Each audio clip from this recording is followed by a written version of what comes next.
Hello and welcome to Phyre's LEGO Reviews. Today we're going to be looking at the LEGO Haunted House from 2020. It is set number 10273 and it has 3,231 pieces. It is part of the LEGO Fairground Collection, as you can see in the logo. So that Fairground Collection has other sets such as the roller coasters and the carousel and Ferris wheel. So this is not a traditional haunted house necessarily, but more of a fairground ride style haunted house. At the time of recording this video in late 2023, it is still available from LEGO for $300 in the US, although I believe it is slated to retire at the end of this year. So the front of the box features the set displayed on the black background. You've got this green detail down below, and as I said, the haunted house name here with some really neat spider webs and stuff in the name, and this bat above it, and then of course, like I mentioned already, it says Fairground Collection at the top. The back of the box features a view of the interior of the set, so you can see a lot of those details there that are on the inside. At the top we've also got some of the play features of the set, including the elevator ride, which is incorporated into the set and can be combined with power functions to get it to run on its own. We've got our usual kind of silhouette of the set with the dimensions of it. Over here, we've got a shot of the light brick and how that will work. The top of the box features all the minifigures in the set, and they are mostly civilian minifigures, which is, I think, one of the disappointing things for me about the set. I wanted some more scary characters included as minifigures, but we've just got the skeleton guy and the two ghosts, as well as the kind of ride operator. But the rest are just people who have gone on this haunted house ride. I do like the inclusion of the wheelchair piece. I believe that is the first time I will be getting a wheelchair accessory in a set, so that is pretty neat to have. And then over here we've got our actual size view of one of the minifigures, and of course the LEGO logo over here. The bottom of the box features more of that greedling detail from the bottom of the front, and we've also got some details about the light brick, some warnings about disposing of the batteries. It does say that batteries are included, actually in a different language. Some more legal information down here, so nothing too interesting on this side. On this side of the box, we've just got some more legal information on one side and the name of the set in a couple different languages. This side of the box is always the more interesting side of the LEGO box these days, so we've got a kind of close-up shot of the set displayed on the side here, so that looks really neat. The LEGO logo up on top, and then more of that greedling detail down below. As is typical of larger sets these days, we've got our white smaller box on the inside, as well as a bunch of the bags, and the rest of the bags will be inside that white box with the instructions. I'm not sure how many numbered bags there are. I see there is a 16. That's, I think, the highest number that I've noticed, but we'll know for sure when I look at the instructions. I'm not going to bother sorting through these right now for the video. In the white box, we do have the rest of the numbered bags, as well as some loose base plate pieces and some square base plate pieces in this unnumbered bag as well, and this instruction manual that is inside a plastic wrapper. No bending or anything at all with this, so that's nice to see. Here is our instruction manual with the same art that was on the box. We've also got that logo again in English and 2 other languages as well. Back of the instruction booklet is completely blank, so it's just black with a couple bits of legal information there. On the inside of the instruction manual, we've got some information about the designers dressed up in costume here. And that's about it. So usually these bigger sets have some more stuff in the front. This is obviously not an ideas set or something based on an existing property, but they did put a little bit of detail in here. So that is nice to have. But then we just get right into the instructions. So we've got instructions on how to use the brick separator over here, and then a layout of what the different bags will build in the process of the model, and the completed model over here. Back of the instructions has the typical feedback advertisement for LEGO, and then our parts list, some stuff about changing the battery and the light brick, some more legal information, it looks like, a whole bunch of stuff in different languages. And then it's got instructions at the back here of how to attach the power functions. And of course, on the last page, there is the completed model. Here is the progress after the first set of bags. So we've got this little cemetery out front here with a brick-built tombstone and a bat on top of it here. We've also got this Nexo Knights shield piece, which has been printed, so that's really nice to see. There are no stickers in this set, which I am really a fan of. I do not enjoy stickers, so whenever there's a set like this that has printed pieces instead of stickers, I am really happy about that. What's interesting about this is that they used a building technique that I have not seen in a Lego set. Obviously mock builders would use this, but I was kind of under the impression that this is kind of an illegal building technique, but the fact that it appeared in the Lego instruction manuals means that it must not be. So this shield piece has just been placed directly in between studs, and it is stable in there. It's not going anywhere or anything. I've just never seen a piece like that utilized in that way, so that was interesting to see. We've also got some kind of vegetation growth here, obviously a pumpkin over here, very nice, and this brown fence all the way around the outside. This is what it looks like from the exterior of the building. So not a super complicated design. It was pretty easy and quick to put together, but I do like the effect it achieves with those windows and the black detailing around here and some of the gray kind of stonework around the edges and the corners.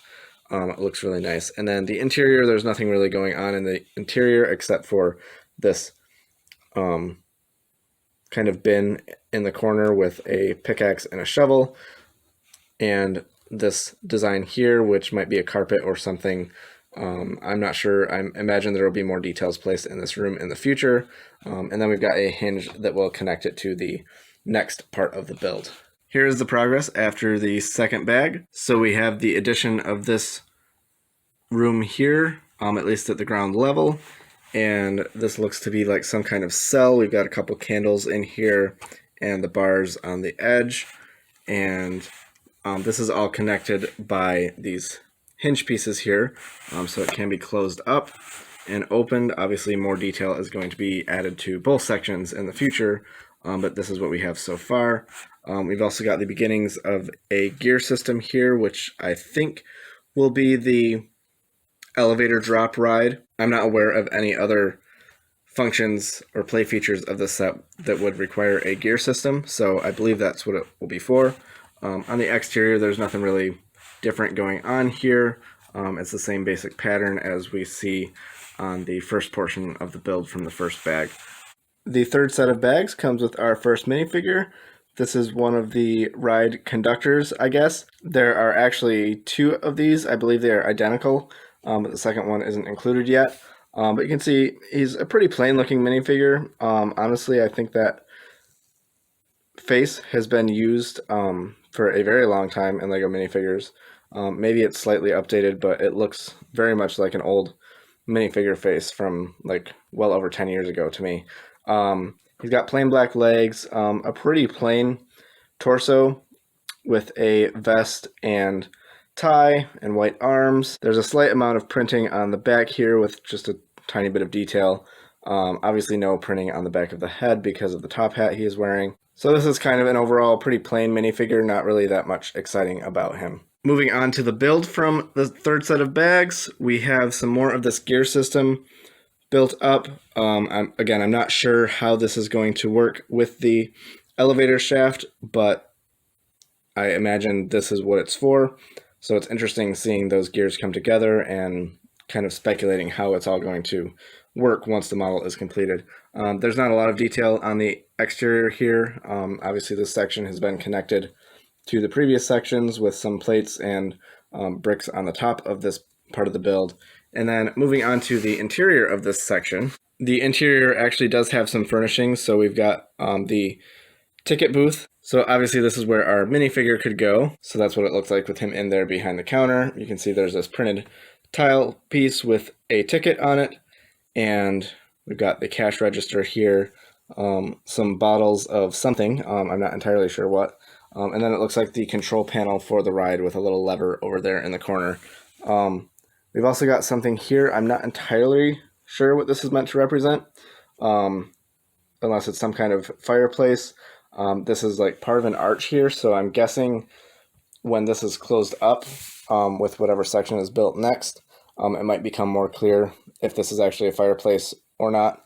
Obviously, we've got some gray detailing around here moving up the build, so curious to see what that's going to end up being.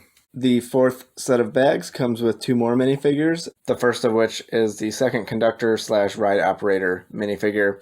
And as far as I can tell, this is literally identical to the other figures, so we won't spend too much time on it, but I did think that it would have been neat if they had included some really tiny, subtle detail maybe that would have differentiated him from his twin. But unfortunately, they did not do that. It is an identical minifigure, at least as far as I've been able to tell. I looked pretty closely at both of them, and there's no detail that seems to be different. Then we've got this minifigure, which is one of the civilians who is going on the ride. You can see he's holding a ticket there, and he has this wheelchair piece that has these wheels attached to it, so it's not all one piece. You do attach the wheels in the back and the front, but it's a really nice piece. The first one that I personally own, and really cool to see the representation there of a disabled minifigure, especially as someone who is disabled myself. So that's really cool to see. And then he's got a really nice sweater print. So taking him out of the seat, you can see he's placed in there by these 2 studs. That's what holds him in. But the torso print is this really nice tan sweater design, and it is printed on both sides. So that is really cool looking. I'm not familiar with a torso like this existing previously, so that's cool. And then he's got dark blue legs, and then this brown hairpiece. He does have a double-sided face. So this side is obviously the very scared expression, and then the other side is just a regular smile. Moving on to the build from the 4th set of bags, we'll start with the interior here. And yeah, when you close this up, more has been added over here. So this is what looks to be a fireplace. You can see what it looks like with it closed up with that arch there. So that's pretty cool looking. And then this is kind of the entryway to the building or the ride, as we'll see when we look at it from the other side. But, you know, not a lot of detail going on in here. We've got some stairs here, as well as a smooth section that I'm assuming is for accessibility for the man in the wheelchair. And then we've got these shield pieces up here that kind of create a neat design, and these kind of gold bar pieces here as well. And looking around to the exterior of this, you can see the detail looks really nice on the outside with these black slope pieces. That looks really cool. The same kind of detail that we see on the other corners of the building, and the same pattern with these bricks here. And then we've got 2 lights on the outside of the entryway, and this is what it looks like with the stairs and the ramp on the outside. We've also got this little kind of shrub here. I'm not sure if anything is going to be added to that. I'm assuming not, but I guess we'll see in the future. Here is the progress after the 5th set of bags. So the only thing really added here was some more build up of the walls here, as well as more of the gear system here. You can see these giant wheels and some gears in here. There's some more wheels on the back side that will be part of that gear system for, I'm assuming, again, the elevator. But yeah, not really a lot of detail, just more building up of the walls. And then on the inside, this is what it looks like now with these wheel sections. And then the one detail that was really added is this kind of skeleton guy with a gem on top of a skull and 2 like tentacle kind of arm things poking out of it. So that's about it for this section of the build. Not really a lot added, although it did take about the same amount of time as the other sections of the build. The 6th set of bags adds more detail to the interior. One of the first things that is built is this component up here with these kind of window designs and this black background. It also kind of connects these 2 sections a little bit more. So I like the looks of that. I'm curious to see if this will be kind of like expanded further, moving up. I think this will be part of the elevator shaft based on the location and where all the gears are. Then we have this pretty basic obelisk in here, and that is a printed piece just like all the other pieces in the set. There are no stickers, so that's nice to see.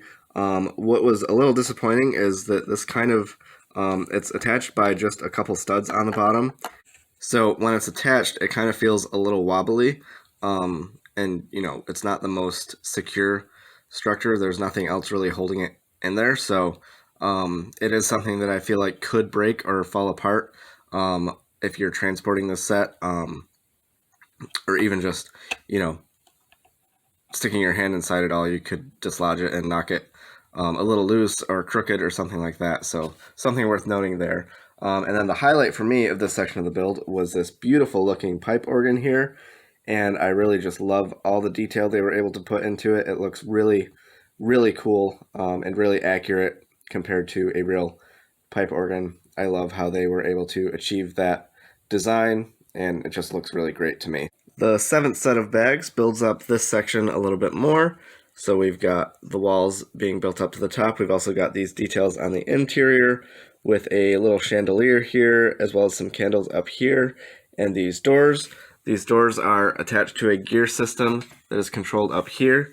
So when you turn it one way, they open, and turn it the other way, they close. The candles are attached to those pieces, so they also swing inward and outward when you use that gear. Other than that, it's really just building up this section, and on the front, this is what it looks like. We have these windows here that have been added and some more detail on the outside with some of these black pieces here and that same kind of gray design with the alternating bricks and studs that are seen throughout the build. So it looks pretty cool from the outside, and obviously cool details with the interior. Here you can see that's what the doors look like on the outside, and here's the function working from the outside view. The eighth set of bags builds up this section of the build a little more. So this is what it looks like from the exterior with this wall having been built up and these windows here. We've also got these gray plates here on the outside for detail. And then this is what it looks like from this angle from the outside. And then this wall here, just the same pattern as we see all around the build. Nothing really much has been added to the interior aside from those walls, but we do have these Anubis heads that have been added, so that is the one detail on the interior that has been added in this section of the build. And then you can see we've got this beam across here and some more reinforcements on top with the light gray pieces. The ninth set of bags builds up the center portion of the build a little bit more, and we've got more of the Egyptian kind of classic adventurers inspired details with this pharaoh's head here. Looking very much like it would have been designed during the 90s adventurers theme era. So that looks really cool there. The rest of this is kind of just a plain black structure built up behind it with those white stripes in there. And then we've also got a little bit of detail up here being built up, and just this whole section here. There's nothing really in here. I believe, again, that this is the elevator shaft, so there's nothing actually added into this level. It's going to go all the way up to the kind of tower of the build, I'm pretty sure. And this is what that middle section looks like from the exterior, so you can see that angle being built up here, as well as the details on the outside and the windows here. Again, pretty much more of the same as far as the details go. The 10th set of bags builds up more of this section of the build, so we've got an arch over here, some details on the exterior with these frogs here. We'll show you those from a different angle in a moment. But then over here, we've got some more stuff added in here. And I won't go through what all of that is, but there are some little details in the instruction manual that I wasn't even really paying attention to earlier on, but some of the other details that have been added have some explanations and descriptions included with them, including this Sphinx or Pharaoh head here. Kind of calling back to old Lego themes, including the Adventurers and I believe Alpha Team. So some neat callbacks there for sure to older themes. And we've also got a spider web up here. This kind of shows you more detail here of the hinge system in place that allows this part of the build to open and close. And then from the exterior, this is what it looks like. So again, these kind of edges here have been added with those gray frog pieces. And then we've got this section of roof built up at an angle. Kind of interesting how they did that. It was a little confusing from the instruction manual how to get that into place at first, because I wasn't holding it at the right angle at first, and it was kind of, not connecting where it was supposed to.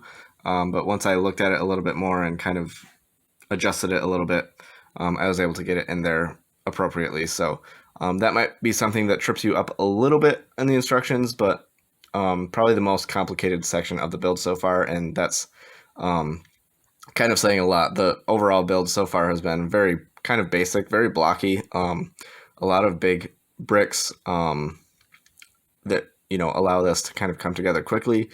And even with that, there's still a great amount of detail that has been able to be added. So I am impressed with that. That despite kind of using a lot of bigger pieces, they're still able to incorporate quite a bit of really cool details in the build. After the 11th set of bags, we have built up more of this top section here. So you can see on the exterior, we've got pretty much the same details that we've had all the way up with this gray kind of stone pattern here. And then the windows, same pattern, same design above the windows. So yeah, not really much there. It's just been added up taller. We've got more of this slope here. So moving on to what would technically, I guess, still be considered the interior. We've got more of the elevator shaft built up with these kind of white stripes here. We've got a window here that will show, I believe, the elevator once it is built and placed in there. And then we've got these bricks up top to complete it. We've also got this kind of shelf here. I think this is going to connect to another roof piece, but I'm not 100% sure on that. Here is the progress after 12 sets of bags. You can see this is what the exterior looks like now, and this roof panel has been added, as well as this kind of little tower here has been placed on top. And I must say I'm really impressed with how this comes together when it's all folded up. So that roof panel lays right against the back of the backside of the building here. So that's really neat. I wasn't really expecting that. And then, it just looks really clean when it's all closed up together, and I imagine it's going to look even better when the other side of it is complete as well. This is what it looks like from this angle from the exterior. So you can see the two roof panels on opposite sides coming together at the peak there at the top. And then, of course, this slides open. So that looks very neat. I really like the detail here on this kind of tower overhang piece here, especially with these pieces that were first used in the Musketeer collectible minifigure. I think that's a really innovative parts usage there, and it just looks really fantastic for the detail. Moving on to the interior of this section of the build, so we've got some details that were added underneath that roof panel, including this altar here that's got a couple skull candles, a goblet, and I'm not sure exactly what this component is supposed to be. It uses one of the lantern pieces, but with a solid red brick inside. So I'm not entirely sure what that is meant to represent, but the rest of the altar does look cool with those skull details. And then we've got a skeleton hanging upside down here from chains. He's also holding a sextant, so and he's got a top hat on. I think it would have been really cool if they would have included one of the old kind of dangly arm skeletons, especially for the nostalgia of this, and especially considering there's a lot of ties to the old Adventurers theme with this. I think one of those old dangly arm skeletons would really have been much better than the kind of solid, posable arms here. Although I suspect the reason that they didn't is because they probably no longer make those torso or arm molds that have that dangly look, so they probably didn't want to kind of recreate an old mold just to include that here. Although I, along with I'm sure many other fans, really do miss those old classic dangly arm skeletons. So maybe in the future we'll see those return. Here's the progress after the 13th set of bags. So we have this roof panel has now been added over on this side. And then we've got this whole section has been built up here. So you can see the roof panels there, the detailing up here that matches what is on the other side. And we've also got a very nice looking stained glass window here. Some really cool printed tiles, including this shield piece, as well as the Manor von Baron logo for the house. And there's a feature that involves this logo that we'll show you in a moment. But yeah, this is what the exterior looks like with this section added. You can see all the detail there. So as we move on to the interior, we've got this really cool detail that is this portrait of the character Samuel von Baron from the Adventurers theme. of course, tied into this building in a very big way, with all the adventurers' callbacks and Easter eggs hidden throughout, including in the instructions. And we've got a really cool detail that has been added here with that panel that I showed you on the front. So it is actually attached to a light brick, and when you press and turn the light brick on, you can see the silhouette of a pharaoh from the Adventurers theme, and it also lights up that ruby that Von Baron is holding. So that is a really cool detail. It involves a couple different printed pieces, including a clear piece with black printing for the mummy. So when the light brick is turned on, it illuminates that piece in the back, and the silhouette of the pharaoh shines through to the piece on the front. And I know it's a little hard to see in this lighting, but this is what the picture looks like with the silhouette, with no lights on, the only light being that from the light brick. So a really cool spooky effect there. I really love how they were able to achieve that. It really looks fantastic, and it's probably one of my favorite details of the set so far. All right, our 14th set of bags comes with 2 more minifigures. We've got these ghost minifigures here that are identical. They have different expressions on their faces because they have double-sided heads, so I decided to give one the happy expression and the other one the sad expression. So these figures are very plain, just a plain white dress piece, a plain white torso with no printing, the white hood, and then that double-sided face. So the face, the smiling version anyway, I believe is meant to evoke the same expression or face design that the classic glow-in-the-dark ghosts had for LEGO. But I would have really liked to see, just like with the dangly armed skeleton, the return of that classic ghost mold for this set. I think that looks more like a ghost than this version, with the standard minifigure body, dress piece, and hood. It just kind of looks thrown together, whereas that old classic ghost piece really looked like, a ghost should.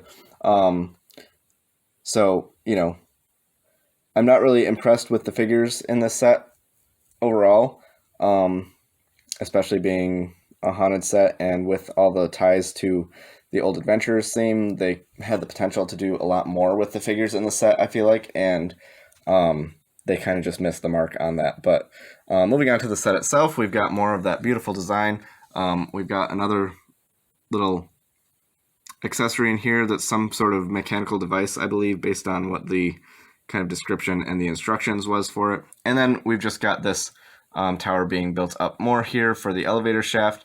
It is identical on the front and back, so I'll just show you this side for now, and we'll show you the full view of it once the set is complete. But that's what it looks like from the side, and this is identical on either side.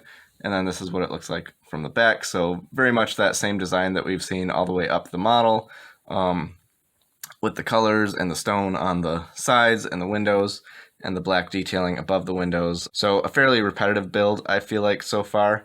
Although as it has gotten bigger and more details have been added, it's beginning to look really impressive. So I do like the overall looks of it.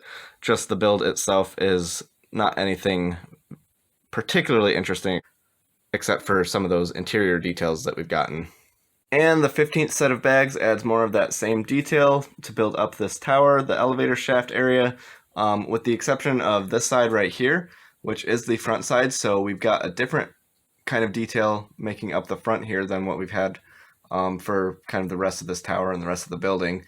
We've got these black arches here and some sloped bricks and these curved kind of plates here at the back, making up a kind of different detail for the front of the building and what is getting close to the top of the tower. So, but on the other sides, it's all the same stuff, the same window detail, the same brick pattern with the gray bricks on the corners and the black detailing above the window. And same goes for the back side there with the same pattern that we've seen all the way up.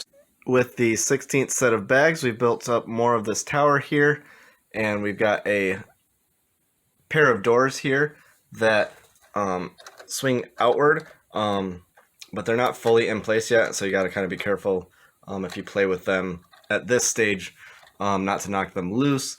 But I believe they're going to be connected to a feature once the elevator shaft is fully complete in there.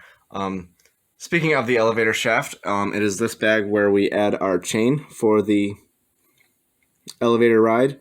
And this was a tedious process. Obviously, connecting all those chain pieces takes a really long time. There was about 150 of them in total that had to be connected. And then they have to be wound around the two gears, the one at the top and the one at the bottom.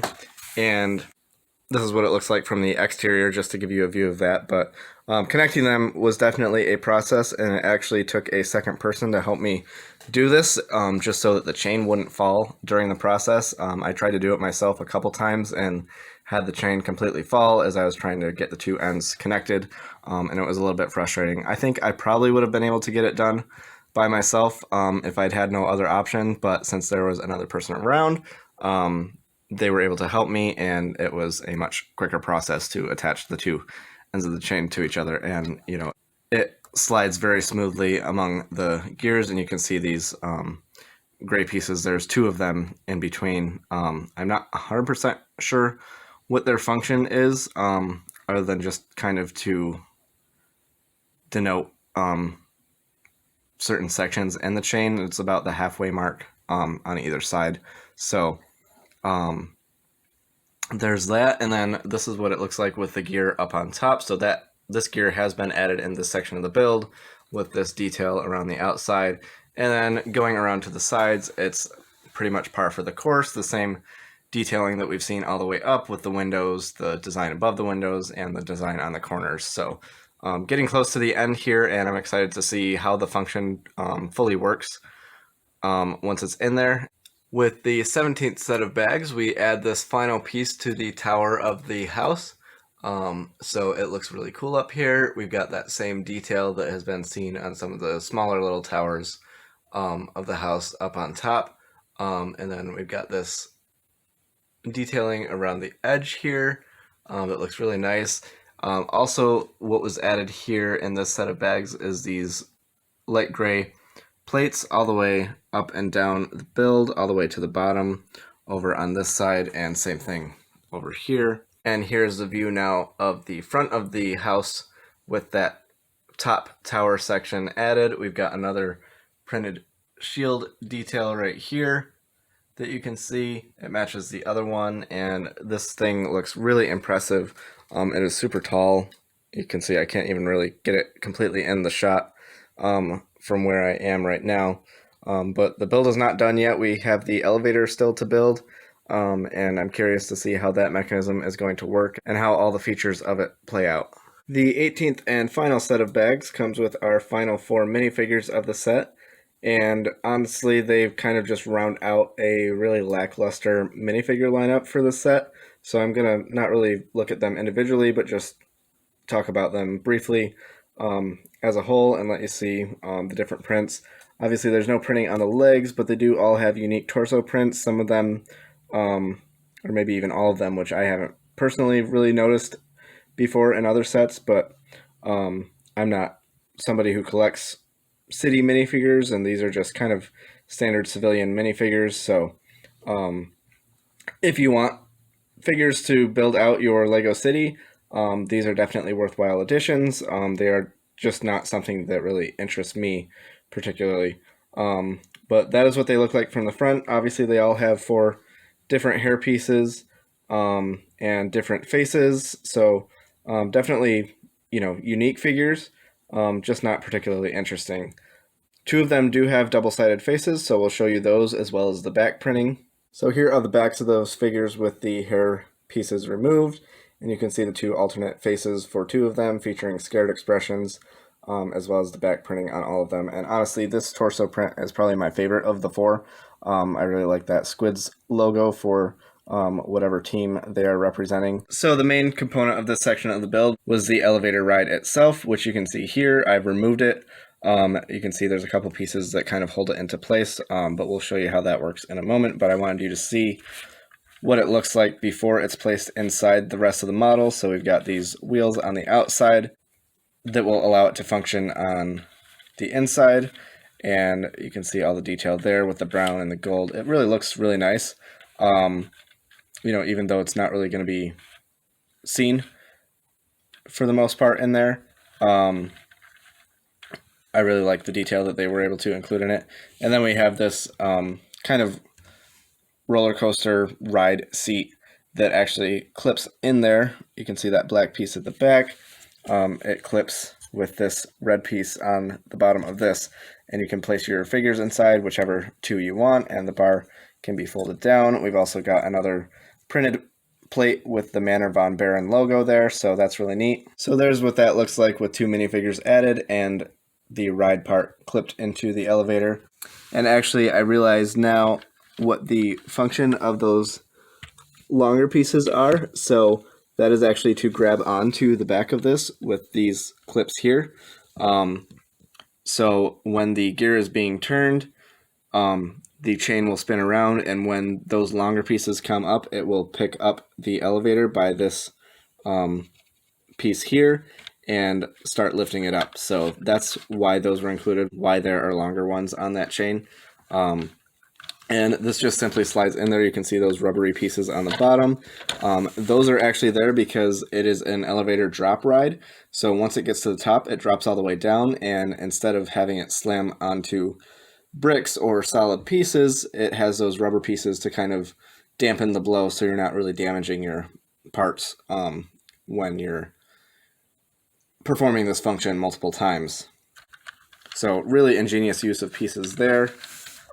So yeah, this just slides in like so, and it stays in pretty solidly, but you do have these pieces here that add more detail, and they also hold it in more securely. So I really love that detail there. It looks fantastic, and the ride itself looks really nice in there. And then, so yeah, moving on to the main feature, a couple other pieces were added to the exterior of the build to kind of complete the function. I'm going to spin the dial now and show you how this works.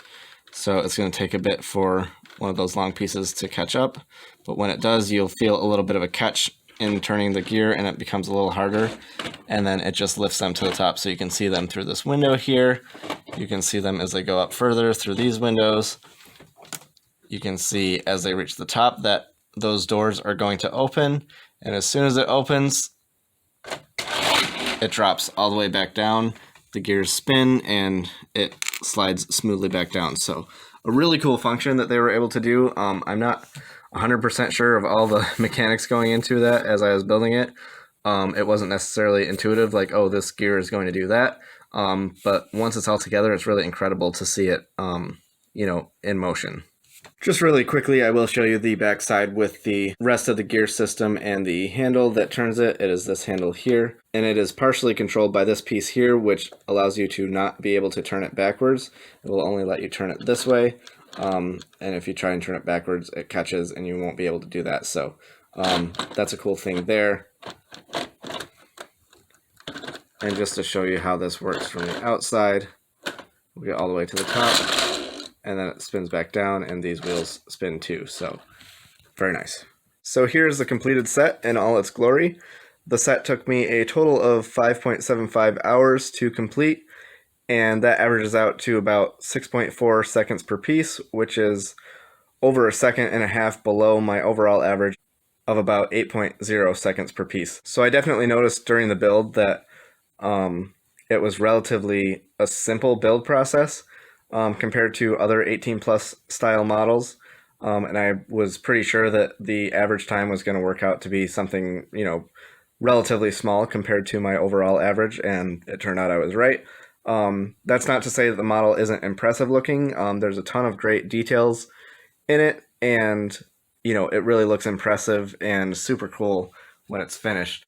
So, the level of detail that they put in these 18 plus sets is definitely still noticeable here. Just as far as the build process goes, it was a lot simpler compared to, say, the modular buildings or Star Wars UCS sets or anything like that. And I was kind of surprised at how kind of simplistic some of the design was, and as well as how repetitive certain sections were. But the final product definitely looks very imposing, very impressive, and very cool. I'm really happy with the overall design of it and the finished product. It looks fantastic.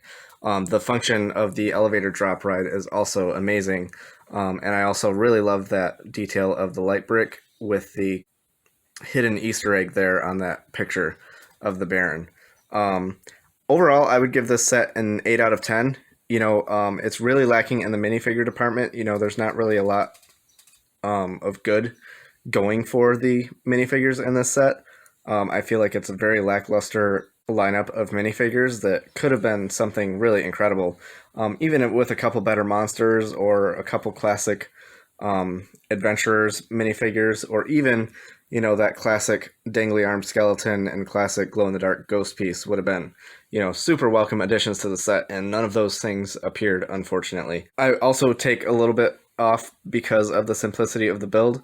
And another thing to note that kind of factors into my rating is how unwieldy this thing is as far as transporting. It's a very difficult set to move around, I feel like.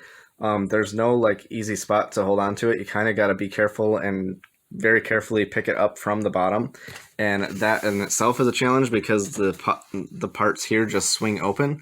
So you kind of really got to support it with two hands to be able to move it anywhere, and it's such a big model that it's very heavy. So I would recommend extreme caution when you're moving this from one place to another. You don't want to have the wrong hold on it and have pieces fall off or just drop the whole thing. It is not modular in any way. This is all one solid model, and you've got those parts that swing open, and they don't even attach anywhere in the middle. They're just kind of loosely placed there. So definitely be very cautious when moving this set. Definitely the only way that I've really found to be able to do it is to hold it supporting with two hands from the bottom. And you may even want a second person to kind of help support it and brace it, just to add some more caution to the process. But the overall looks of the set, the features, the details, all the Easter eggs that they threw in there and callbacks to the classic adventurers theme were really fantastic. So that brings the score, kind of back up a little bit. If it wasn't for all of that, it would probably be, a 6, maybe 6.5 out of 10. But those details really do bring it up and make up for the lackluster minifigures and the a little bit simplistic build process. But yeah, it is a good set. I really recommend it if you're a fan of Halloween, if you're a fan of haunted houses, or even if you're building up your Lego amusement park with the other sets like the roller coasters and the Ferris wheel. This is definitely a worthy addition to that line and a worthy addition to any kind of Halloween display that you might have with your Lego sets. That does it for my review. If you have any comments or questions about the review or comments about the set itself, feel free to leave a comment below. Please like this video and subscribe to my channel for more Lego content in the future. Thank you for watching, and we'll see you on the next one.